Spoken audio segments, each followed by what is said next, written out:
Well, the long weekend can be a wonderful time with friends and family, but it also brings a spike in hospital visits. And according to some officials, some of those injuries, they could be prevented. So joining us in the CTV Barrie studio to talk a little bit more about that is the Co-Medical Director of Trauma and Chief of Critical Care at RVH, Dr. Chris Martin. It's great to finally meet you. Thank you.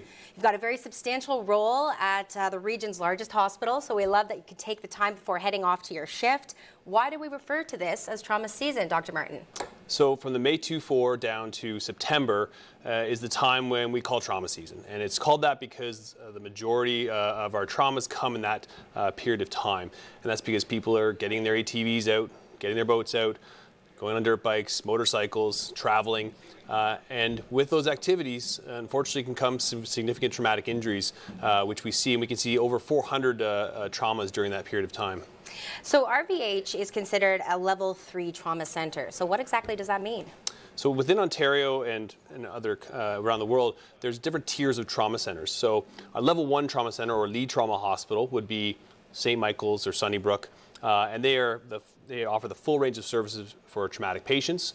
There's level 2 centers, which offer a couple less specialty services. And then a new designation in Ontario is the level 3 centers. And we're one of 6 hospitals that receive that designation. And it's in order to improve the quality of care and to be able to handle traumas that are a little too severe for some of the smaller community hospitals, but don't need that level 1 center, because not everyone can go to Toronto, and it keeps care closer to home. Can you talk to us about how significant the spike in hospital visits is during this time of the year? Yeah, so we see over 400 extra trauma, or 400 traumas during trauma season, which on top of a very busy emergency department at RVH really adds to the number of patients. And these patients can be anything from small lacerations and broken bones to multi-system traumas, which have serious effects on the patients, their families, and it require a large amount of resources to care for. Okay. Let's leave folks at home with some information that they can use. This is Sure. Stop the Bleed Month.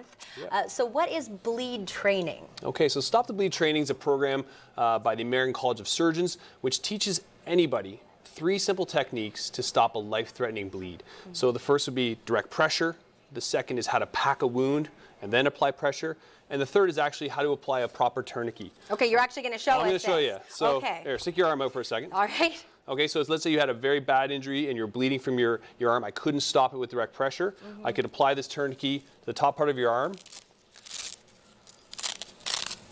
And this might be a belt or something that the regular person might have around. Yeah, however, we would recommend you find a proper cat tourniquet, not the ones you find on Amazon that might be knockoffs, because they provide the amount of pressure. And this twists and then tightens down, and then Velcro goes on top of it. And this will stop the bleeding and allow you to get to the hospital safely, so we can do an intervention to stop this bleeding and save a life. And there's no worry about losing the limb, like hours of time that we can leave these on safely. So don't be afraid to use them, but you need proper training on how to apply them properly. And when does the hospital offer that? So we offer them once a month. And you can look for the courses online at our website, rvh.on.ca. Parking's free. And also schools and businesses can also get private courses to teach them as well. Some great information. We appreciate you taking the time. I know you've got a busy day ahead. We've been speaking with Dr. Chris Martin. He's the Co-Medical Director of Trauma and Chief of Critical Care at RVH.